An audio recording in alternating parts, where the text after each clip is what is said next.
Buenas tardes, comenzamos por favor. Necesito recordar una cosita, dónde habíamos quedado, si ya habíamos visto el teorema de Gauss-Markov o si solamente llegamos a este punto, hasta la estimación del modelo, perdón, de los coeficientes. ¿Me hacen recordar, por favor?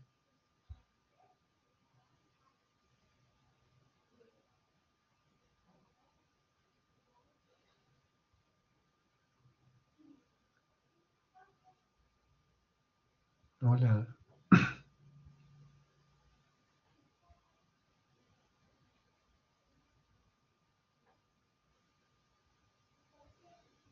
¿Están ahí?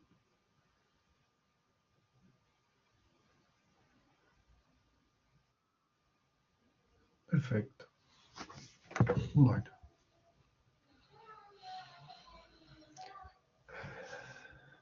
Buenísimo.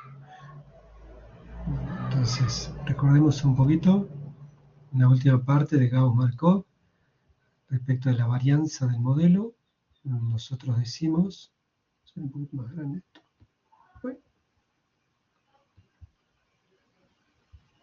Que la varianza de beta sombrero surge de tomar la esperanza a beta menos beta parámetro elevado al cuadrado y en última instancia llegamos a sigma cuadrado x transpuesta por x inversa. Esa es la varianza mínimo cuadrática.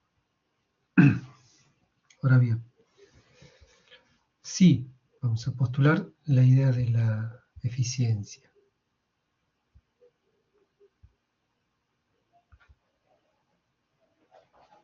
Sí, como es el caso, hemos tomado que beta sombrero es sin sesgado,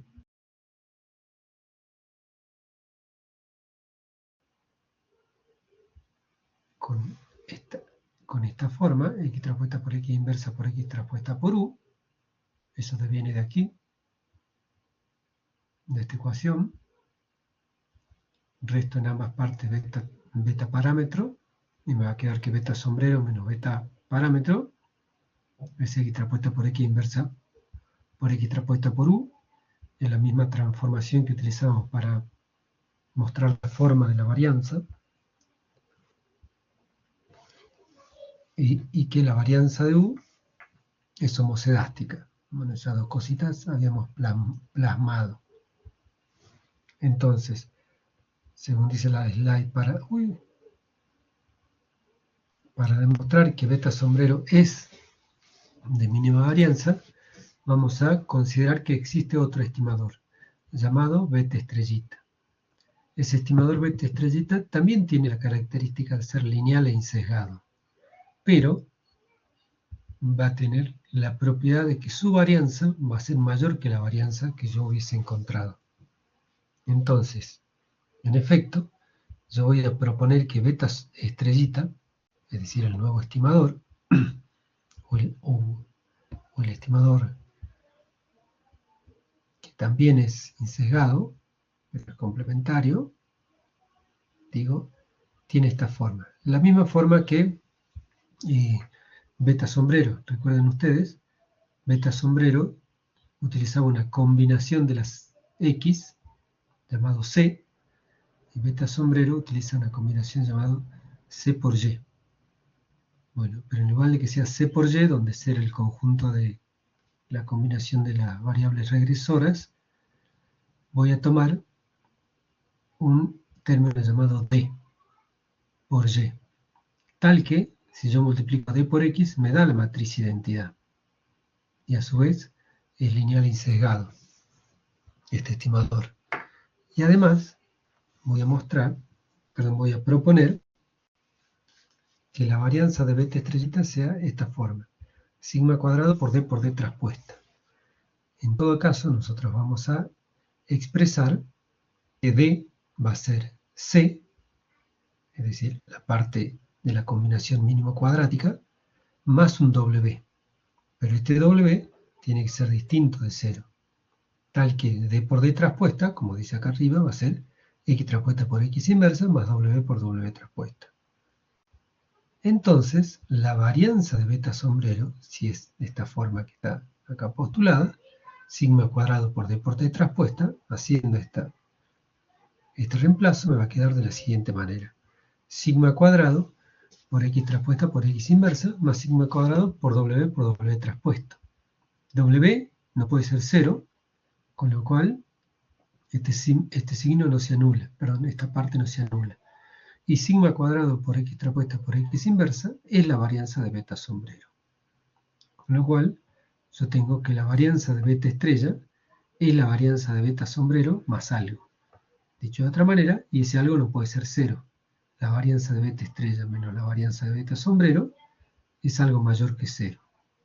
Es algo mayor que 0. Luego voy a concluir que cualquier otro estimador, aun cuando lineal e insesgado, va a tener una varianza mayor a mi estimador.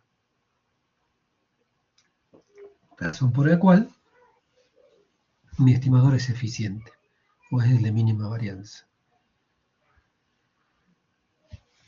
Ahora bien, además de los coeficientes de las variables, de los beta sombreros, nosotros tenemos otro conjunto de estimadores, y que tienen que ver con la varianza de la población. Pues nosotros planteamos, que desconocemos beta parámetro y por ello tenemos que aproximar una función beta sombrero, pero si desconocemos beta parámetro, también es probable que desconozcamos sigma parámetro. Con lo cual, puede tener que utilizar una estimación. Y el estimador de sigma cuadrado va a ser, como estuvimos trabajando hasta ahora, o va a devenir de la suma de los errores al cuadrado dividido los grados de libertad, que en términos vectoriales va a ser E traspuesta por E sobre N menos K, o por 1 sobre N menos K. Entonces, si yo tomo esperanzas aquí, y paso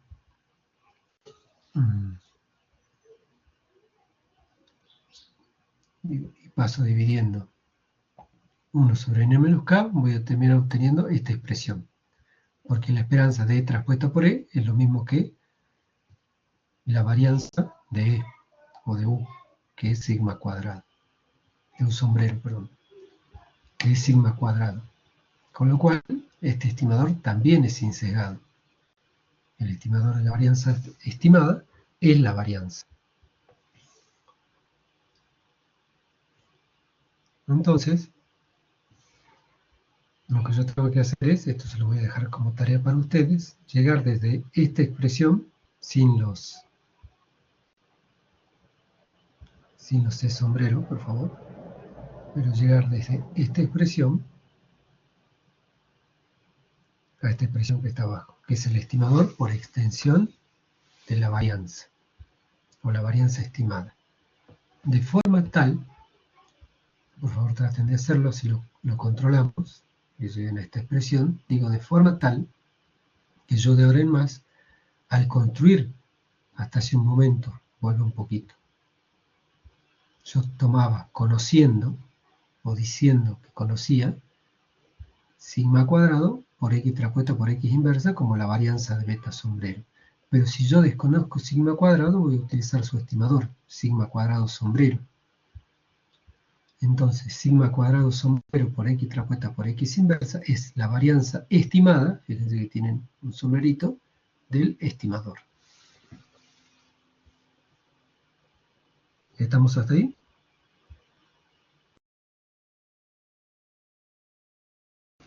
Sí, profe.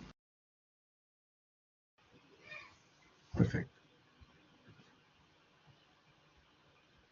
Sigamos entonces. Bueno, una vez que yo encuentro el modelo, a ver, un momento por favor, ya vengo, un momento.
Ahí está, ya estoy de vuelta.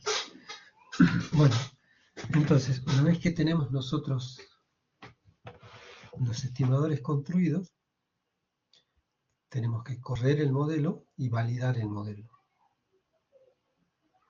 La validación del modelo hace referencia a que nosotros pudiéramos evaluar qué tan ajustado, entendiendo que nosotros estamos buscando, sea esto una combinación X por beta, vectorial, sea esto un vector Y.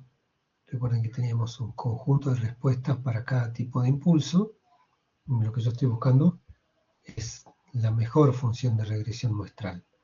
Bueno, acabo de demostrar por Gauss-Markov que la mejor función de regresión muestral es aquella que me proveen los estimadores mínimo cuadráticos.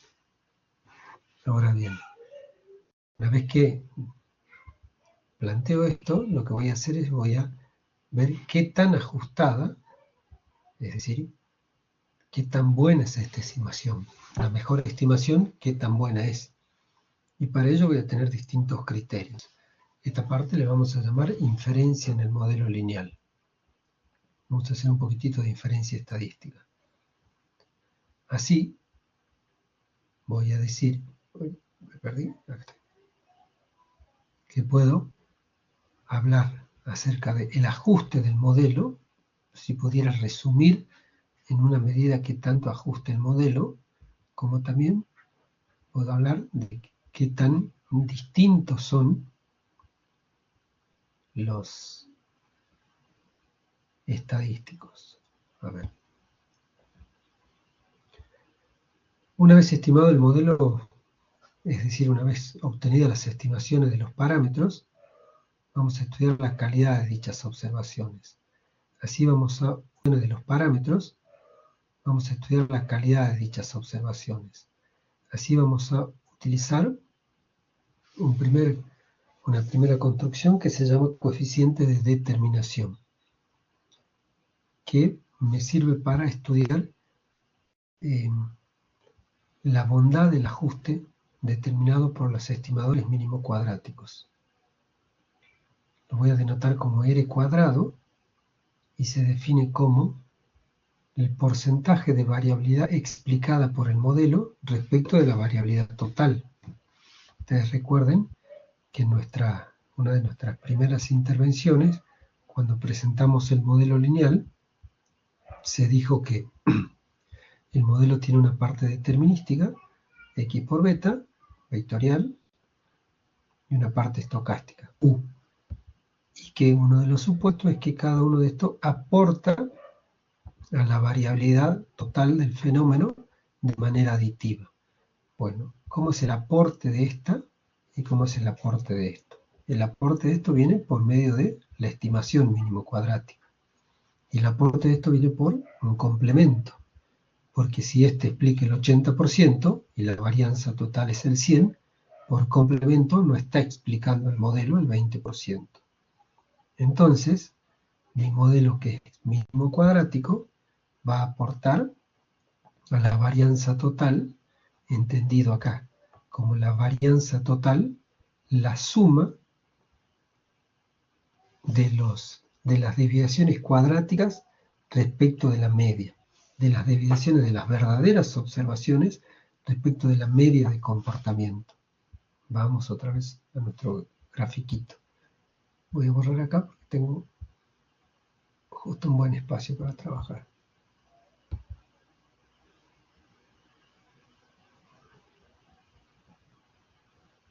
Yo digo,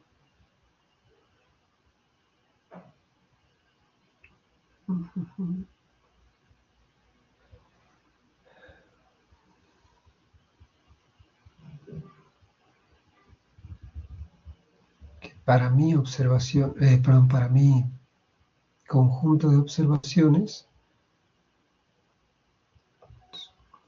voy a trabajar acá. Tengo lo siguiente. X por beta, la combinación lineal, Y, las respuestas.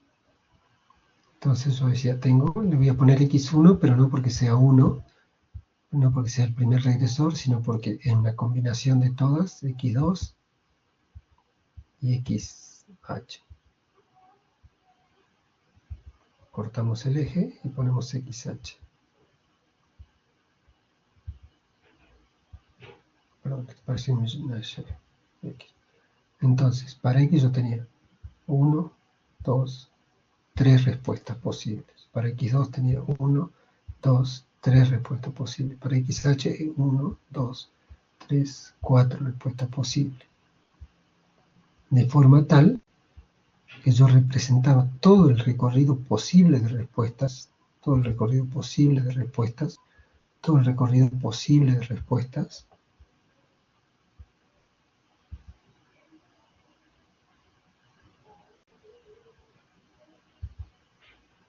a partir de la media.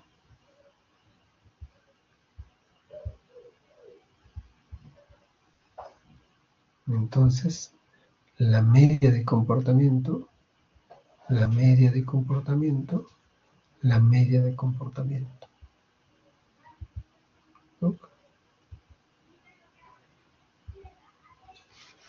Ay, perdón, no tendría que haber hecho línea completa. Perdón.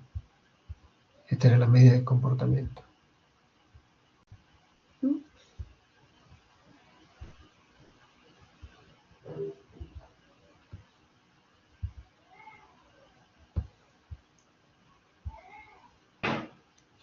A ver.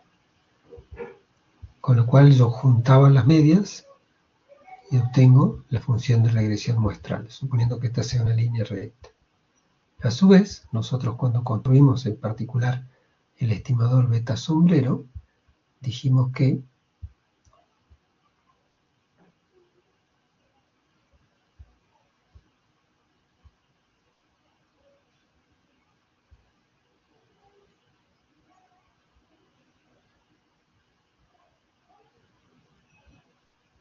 la línea de regresión pasa siempre por las medias. Acá le voy a llamar X media,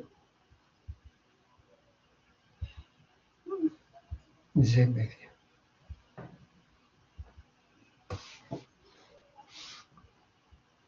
Fíjense, la variabilidad total se mide como la distancia de la respuesta individual respecto de la media, elevado al cuadrado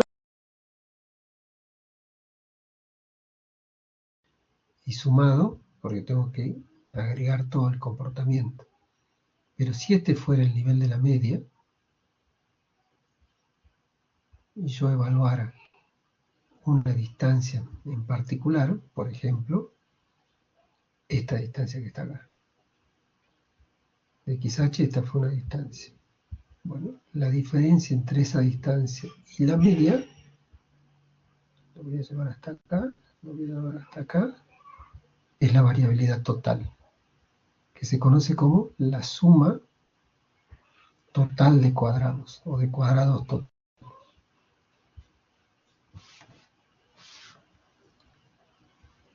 Ahora bien, la distancia de la predicción que yo hago respecto de la predicción de cómo tendría que haberse comportado el individuo respecto de la media es a partir de la media de comportamiento que me construye la función de regresión y la verdadera media de la población, perdón, de la muestra.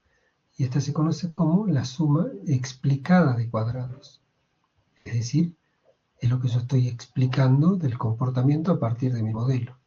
Esta fue la observación, esta es la media, esta es la función de regresión. Y la diferencia entre lo que explico y el total es lo que no explico. La diferencia se conoce como la suma residual de los cuadrados. A saber entonces, la suma cuadrática de la diferencia de cada una de las predicciones respecto de la media elevado al cuadrado sobre el total es la suma explicada de cuadrados sobre la suma total de cuadrados. Ahí está. Suma de cuadrados explicados, suma de cuadrados totales. que bueno, se cancela y me va a quedar directamente esto. Eso me va a dar una proporción.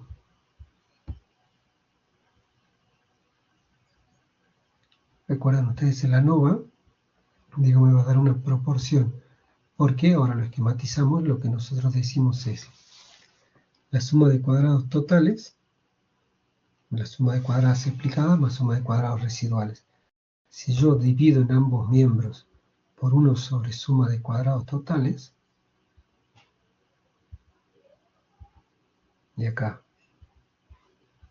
por 1 sobre suma de cuadrados totales, me va a quedar,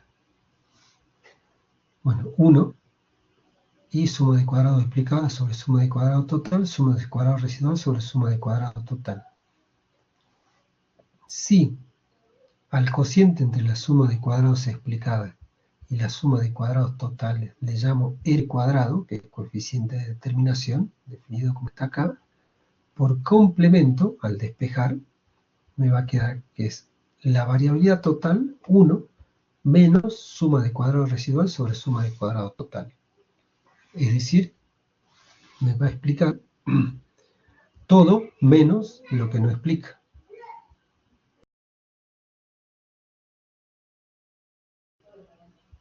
Ahora, para calcular este coeficiente se dispone de esta expresión. ¿Por qué?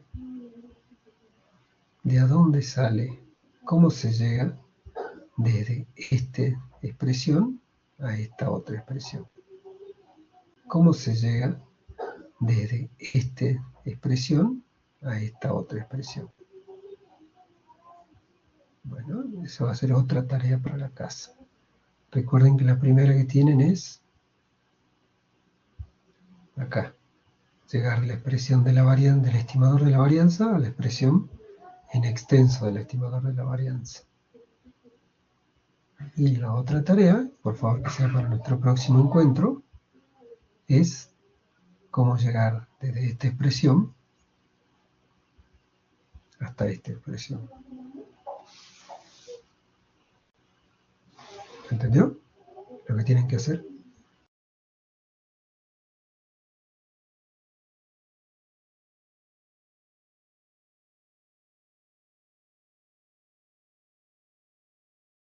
Perfecto. Adviértase que siempre que el modelo lineal tenga término independiente, el coeficiente de determinación va entre 0 y 1, porque 1 es la totalidad de la varianza a explicar y 0 es lo que no explico o si no explico nada. Ahí está, eso dice acá abajo. Ahora bien, existe un pequeño problema acá, porque, voy a volver, perdón,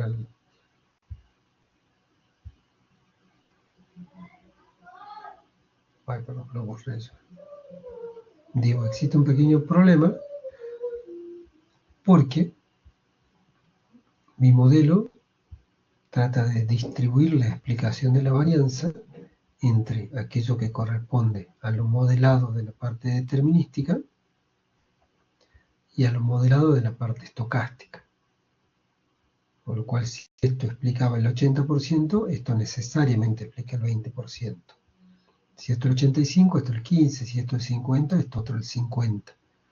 Por complemento, se obtiene lo que no se explica. Ahora bien, sucede que entonces, si no está en el término determinístico, está en el término estocástico.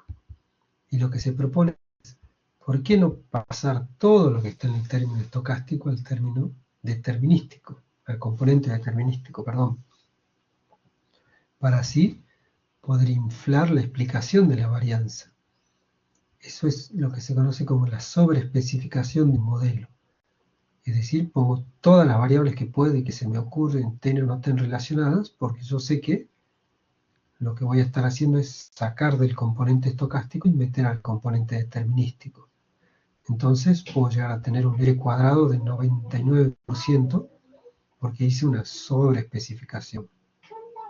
Bueno, eso tiene una penalidad. tal que a medida que yo voy sobreespecificando, voy perdiendo grados de libertad. Y es por ello que, en lugar de utilizar el R cuadrado, se utiliza lo que se llama el R cuadrado ajustado o corregido por esta temática. Tal es así que, fíjense, ustedes tienen el R cuadrado común, 1 menos R cuadrado es lo que no estoy explicando porcentualmente de la varianza, 1 es el total, entonces voy a tener 1 menos lo que no estoy explicando, corregido por un cociente que tiene en cuenta los grados de libertad. Es decir, el R cuadrado ajustado es una medida de bondad de ajuste que corrige el R cuadrado tradicional por la pérdida de grados de libertad. Y es el que utilizamos nosotros en nuestros modelos.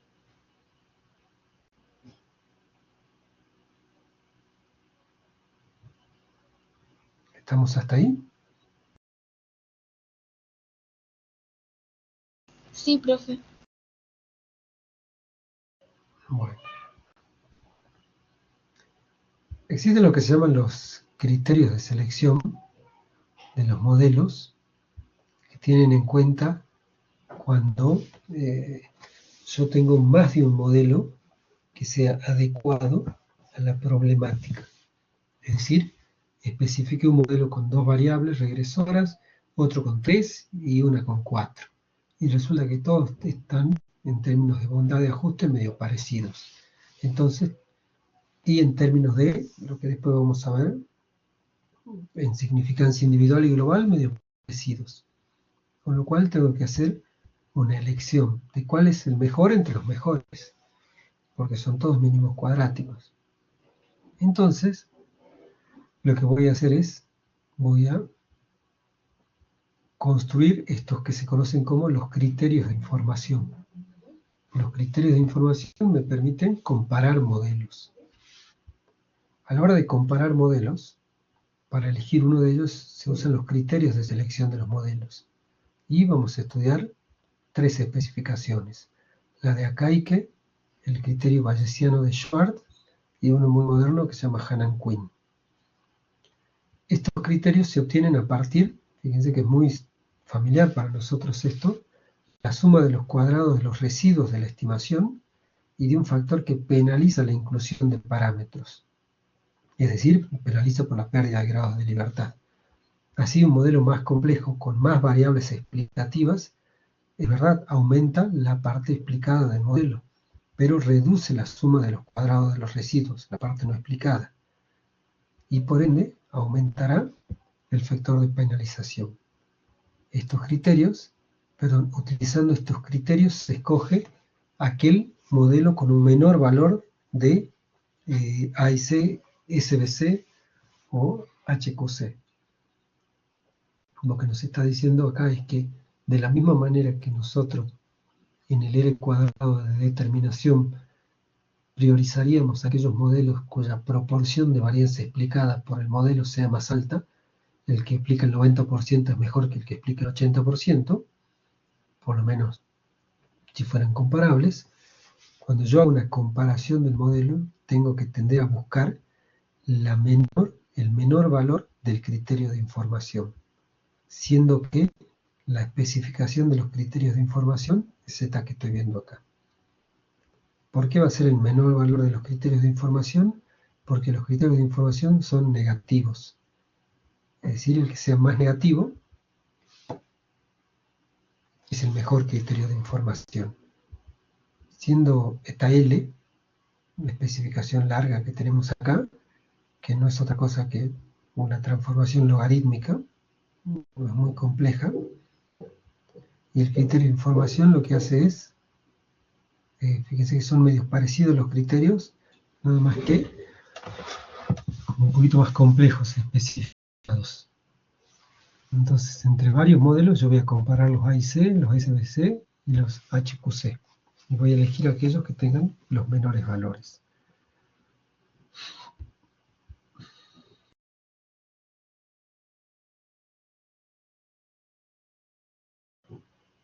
¿Me siguieron ahí?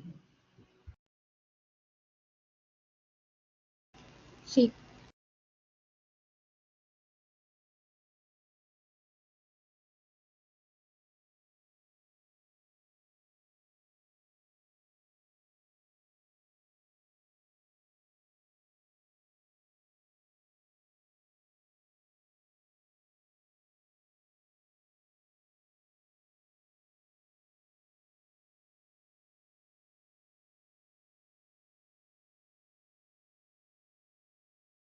Bueno, entonces, una vez resuelto eso, lo que vamos a pasar ahora es, ya sabemos cómo se calculan los estimadores, cómo se computan, cómo evalúo el modelo, cómo lo comparo, y lo que voy a hacer es voy a comenzar a evaluar adentro del modelo, es decir, para saber qué propiedades tienen estos estimadores. Para ello, y fíjense que ahora es la primera vez, vamos a comenzar a hablar sobre distribuciones de probabilidad o distribuciones en el muestreo. Yo voy a suponer, lo que nos supusimos hasta ahora, que el término de perturbación se distribuye probabilísticamente como una normal. Yo sé que con media cero, por la esfericidad de las perturbaciones, y homocedástica, es decir, con varianza sigma cuadrado. Conozco o no conozca la varianza.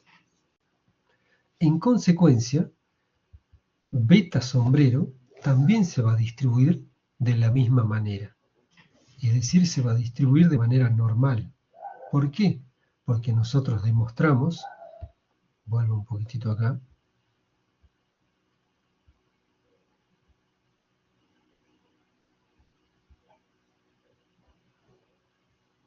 demostramos en Gauss-Markov que beta sombrero es una función de ¿qué? De U, del componente de perturbación, el componente estocástico. Y si U es una variable aleatoria, beta sombrero también va a ser una variable aleatoria. Si U tiene una distribución de probabilidad determinada o dada, beta sombrero también va a tener esa distribución de probabilidad. Y es así que nosotros vamos a decir que si U se distribuye como normal, beta sombrero se distribuye como normal. Por Gauss-Markov, la esperanza de beta sombrero es beta parámetro. Por Gauss-Markov, la varianza de beta sombrero es sigma cuadrado por x traspuesta por x inversa. De nuevo, puede ser que no conozca sigma cuadrado, entonces voy a utilizar sigma cuadrado sombrero. Entonces, beta sigue una distribución normal. Acá estaba justo, me fui a buscarla hasta allá, estaba acá la ecuación, por esta expresión, y por esta misma, lo que estaba diciendo, estos son los momentos de beta. Por otro lado, se tiene que el producto de U traspuesta por U, que es U sombrero por U, recuerden que utilizamos nosotros U sombrero en lugar de E, pero bueno, U sombrero traspuesta por U sombrero me servía para construir la estimación de la varianza, es decir, el otro estimador que me hace falta, que está aquí, el estimador de la varianza, la suma de los errores al cuadrado. A partir de ahí yo construía, esta es la tarea, yo construía el estimador de la varianza. Ahora bien, de todas formas no es ahí donde vamos, sino a demostrar una propiedad. Ahora bien, de todas formas no es ahí donde vamos, sino a demostrar una propiedad. Yo voy a decir entonces que la suma de los errores al cuadrado, o U sombrero traspuesta por U, es lo mismo que U parámetro traspuesto por M por U. Siendo M una matriz que tiene una propiedad, que va a ser la matriz identidad menos X por X traspuesta por X inversa por X traspuesta.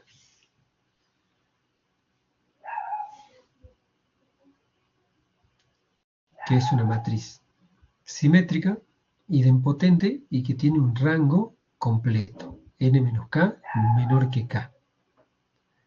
Se tiene entonces que, si yo multiplico por 1 sobre sigma cuadrado a ambos miembros, que el cociente de U traspuesta por M por U sobre sigma cuadrado se distribuye como una G cuadrado.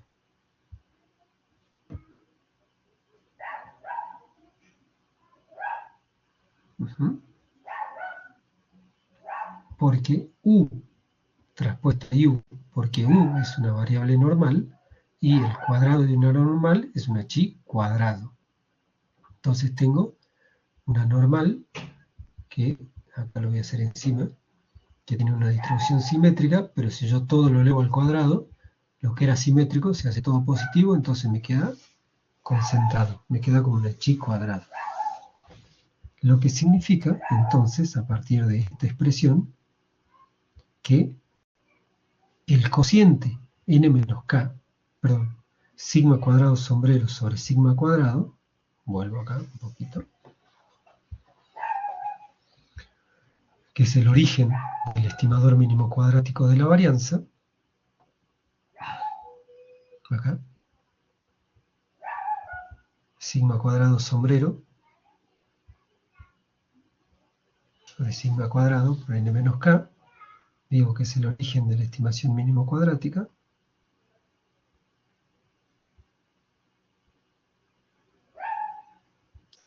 de la estimación mínimo cuadrática de la varianza.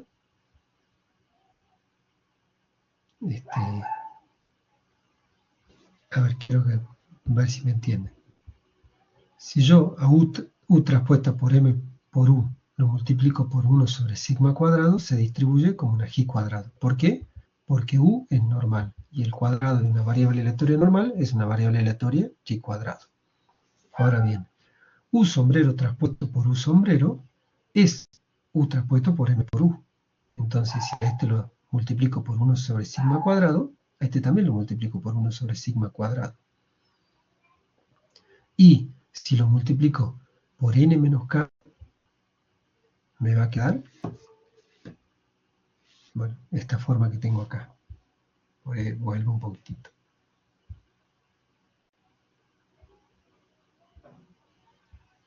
Bueno, pues sería como que esta parte yo la paso dividiendo por el otro lado. Perdón, multiplicando, y multiplico todo por 1 sobre el parámetro, sobre sigma cuadrado. Por 1 sobre sigma cuadrado. Entonces me va a quedar, vuelvo,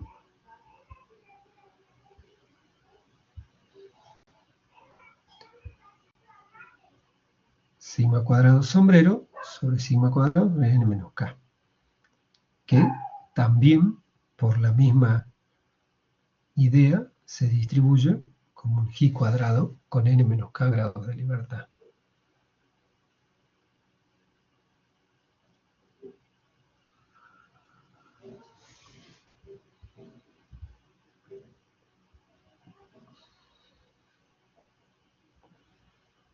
¿Sí?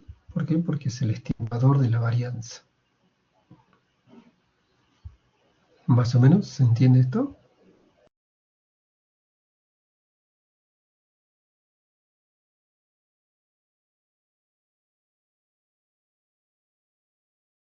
Sí.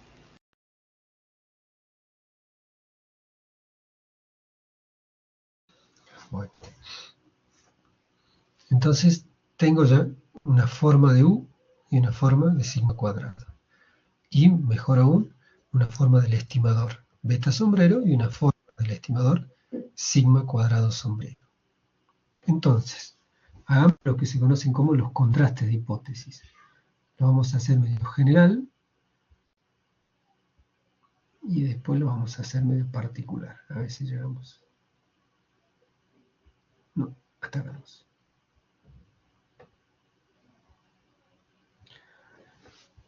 Bueno, recuerden que nosotros tenemos un conjunto de un sistema de ecuaciones, donde, según nuestros supuestos, existe una estabilidad paramétrica, cada uno de los individuos, y todos los individuos se comportan de determinada manera. A continuación, abordaremos la especificación de contraste sobre un conjunto de hipótesis lineales, sobre los coeficientes del modelo. Concretamente, suponiendo que existen Q restricciones lineales, independientes entre sí, yo voy a decir que existe una combinación lineal óptima, A11 beta 1 más A12 beta 2 más A1K beta K, que me da B1, perdón. Lo mismo hasta Q, porque existen Q restricciones lineales. AQ1 beta 1 más AQ2 beta 2 más AQK beta K BQ. Plantearemos una hipótesis nula. Recuerden los procesos de contraste de hipótesis. Planteo una hipótesis nula, construyo un estadístico, veo las reglas de decisión, tomo la decisión. Donde va a decir que una matriz R multiplicado por beta, R, siendo R el conjunto de parámetros, perdón, de coeficientes A, multiplicado por beta, siendo beta el vector estable de los parámetros, me va a dar un vector R, siendo R el vector de las B, que son las combinaciones lineales de cada una de los parámetros con los coeficientes en las Q restricciones. Entonces, yo voy a decir que usando esta proposición de la distribución normal y esta proposición de la distribución G cuadrado,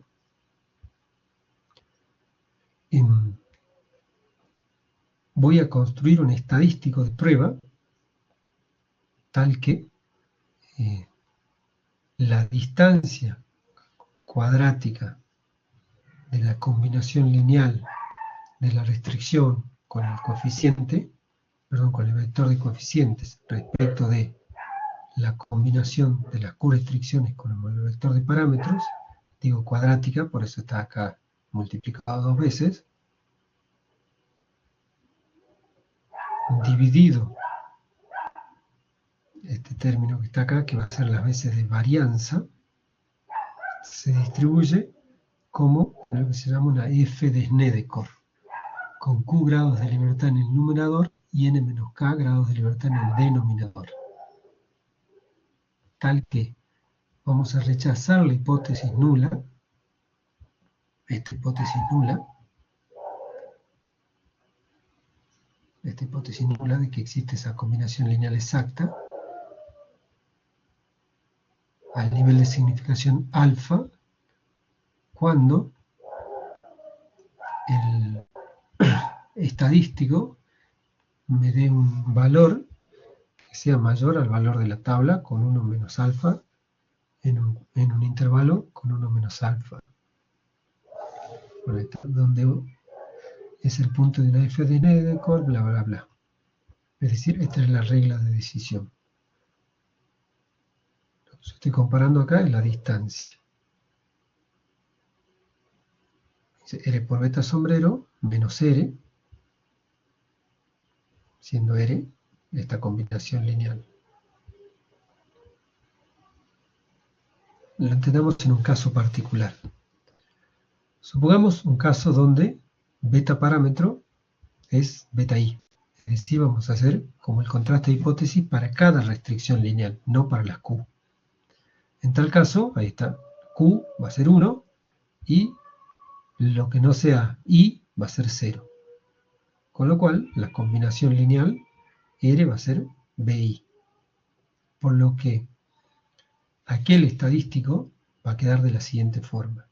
Beta I sombrero menos beta combinación lineal o beta parámetro sobre sigma cuadrado por WI, donde WI es el elemento II o iésimo de la matriz X traspuesta por X inversa. Es decir, es lo mismo que sigma cuadrado por W, y para el caso de una restricción va a terminar siendo sigma cuadrado por X traspuesta por X inversa, es decir, la varianza de beta sombrero. Entonces, la distancia entre, que estoy evaluando acá, la estimación, o el estimador, perdón, y el parámetro que yo quiero evaluar, o que supongo que voy a evaluar, la hipótesis nula. Teniendo en cuenta que si yo tomo la raíz cuadrada de este estadístico, o como dice acá, que la raíz cuadrada de una variable, porque el estadístico también es una variable, es una función probabilística, perdón, la raíz cuadrada de una f de Snedeker con un grado de libertad en el numerador y n menos grado de libertad es una t de student. La prueba de hipótesis va a quedar de esta forma. Beta sombrero I menos beta parámetro combinación sobre el desvío estándar del estimador, del beta sombrero. Y eso se distribuye como una t de student con n menos k grados de libertad. Ahí está. Y en tal caso, rechazaremos la hipótesis nula de que el parámetro toma un valor determinado beta i cuando el valor del estadístico sea mayor que el valor de la tabla. Y existe un caso muy particular que nosotros usualmente trabajamos en economía, que es este. Cuando suponemos que el valor del parámetro bajo la hipótesis nula es 0. Es decir, estamos tratando de corroborar de que no existe posibilidad o probabilidad de que uno de los posibles valores que tome el parámetro sea 0, porque si multiplica por 0 no le aporta nada a la varianza explicada. Por lo general, por default y en los soft, vamos a trabajar este caso, el caso particular. Bueno, eso es lo que tenía para darles hoy en virtual. A ver. Así que los escucho si tienen alguna duda.